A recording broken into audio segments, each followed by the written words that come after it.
I hope you are also fine. I am fine and Alhamdulillah. Today I will take class Bhashan 9, subject Biology, chapter 5. Dear student, in your previous class I will discuss one creative question.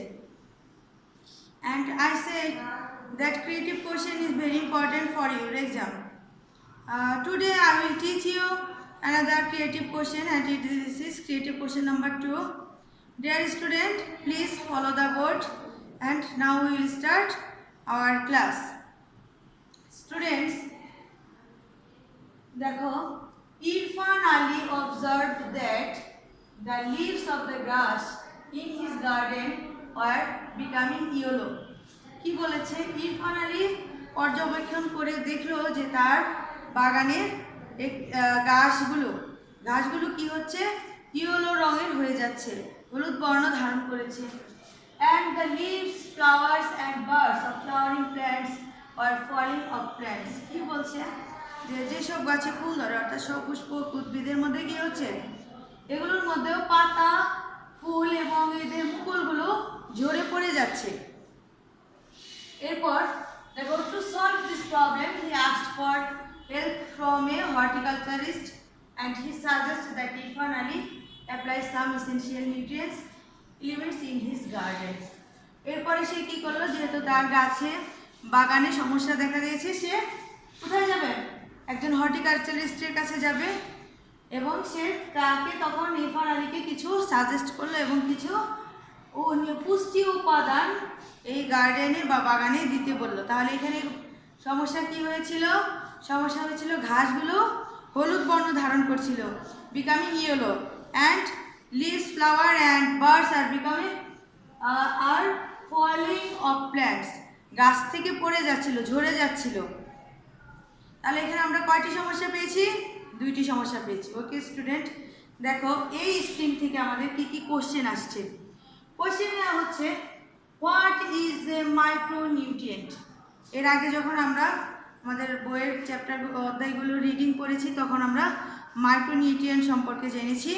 তারপরে আমি আজকে আবার একটু বলবো what is micronutrient. Answer কি হবে? The element which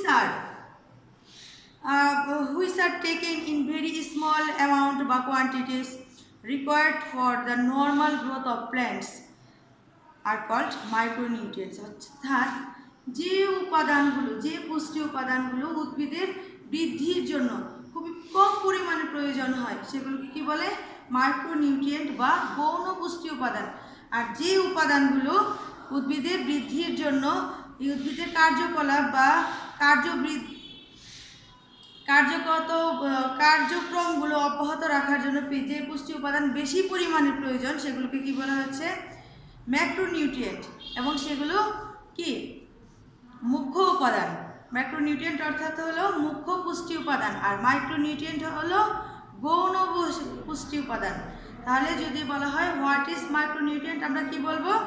the element which are taken in very small amount বা quantities required for the normal growth of plants are called কি?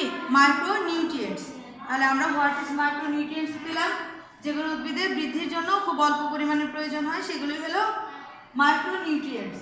এরপরে আছে what are the essential elements for plants, explain, ব্যাখ্যা করতে বলছে। তো প্রয়োজনীয় উপাদান, অত্যাবশ্যকীয় পুষ্টি উপাদান কোনগুলো বা কি, এই জিনিসটা আমাদের ব্যাখ্যা করতে বলেছে। Dear student, we know that about 60 inorganic nutritional elements have been identified for the plants. In plants, only 60 nutrients. How many nutrients?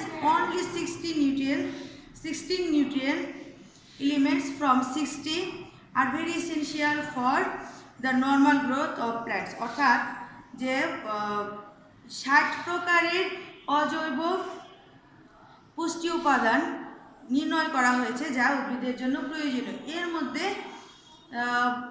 মাত্র 16টি পুষ্টি উপাদানগুলো, এই 60টির মধ্যে 16টি যা উদ্ভিদের স্বাভাবিক বৃদ্ধির জন্য প্রয়োজন। These 16 nutrients are called essential elements. Are you understand?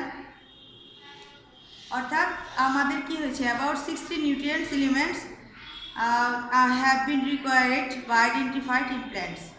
Only 16 nutrients elements from 60 are essential for normal growth of plants. These elements are called key.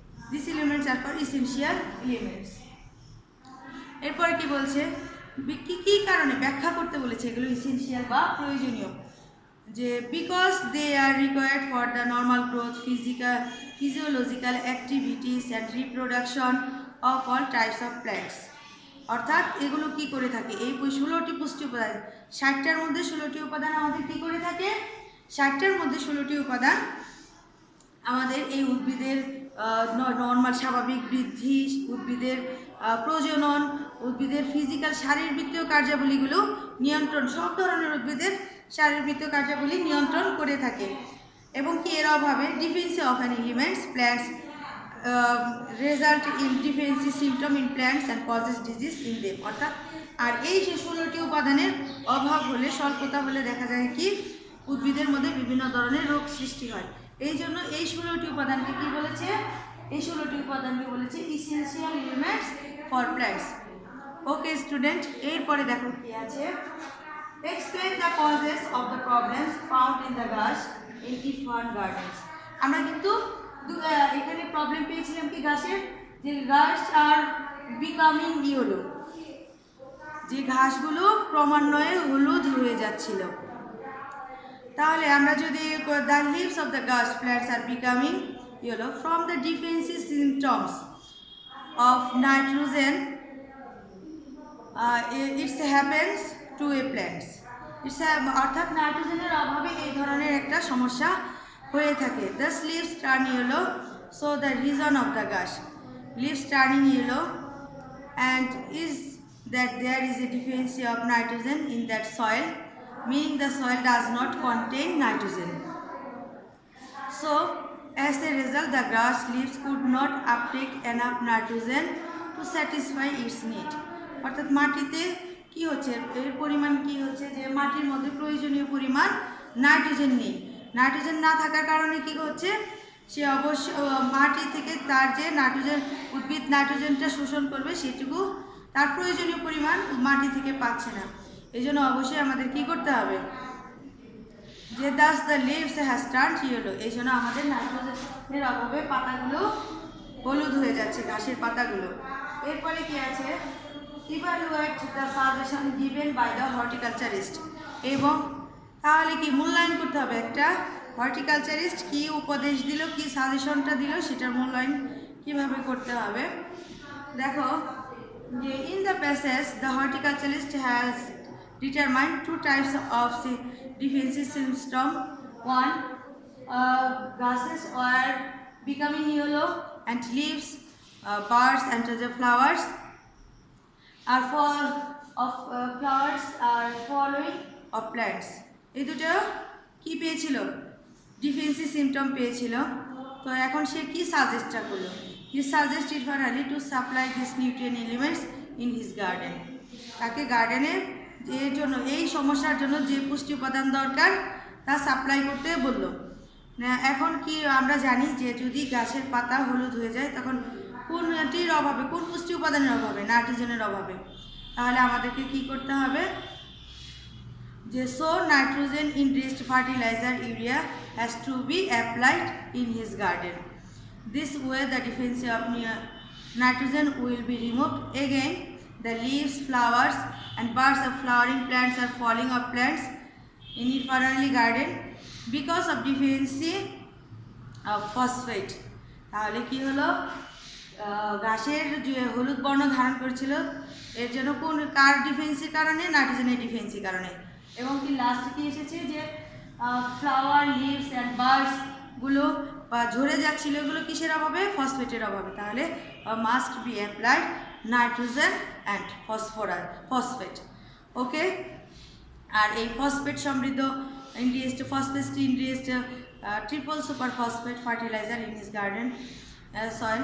This fertilizer increase the amount of phosphorus in the soil.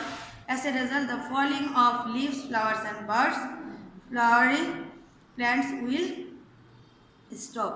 যদি আমরা এই কাজটি করে থাকি, যে urea সার এবং triple super phosphate fertiliser অর্থাৎ urea fertiliser এবং ট্রিপল সুপার ফসফেট ফার্টিলাইজার আমাদের কোথায় এই ইরফান আলীর গার্ডেনে প্রয়োগ করা হয়, তাহলে কি হবে? তাহলে এই যে দুটো সমস্যা ছিল, নাইট্রোজেনের অভাবজনিত এবং ফসফরাস অভাবজনিত, এই লক্ষণগুলো দূর হয়ে যাবে। Okay dear student, if you have any problem, please inform me and learn this creative question. Okay dear student, see you next class. Assalamu alaikum.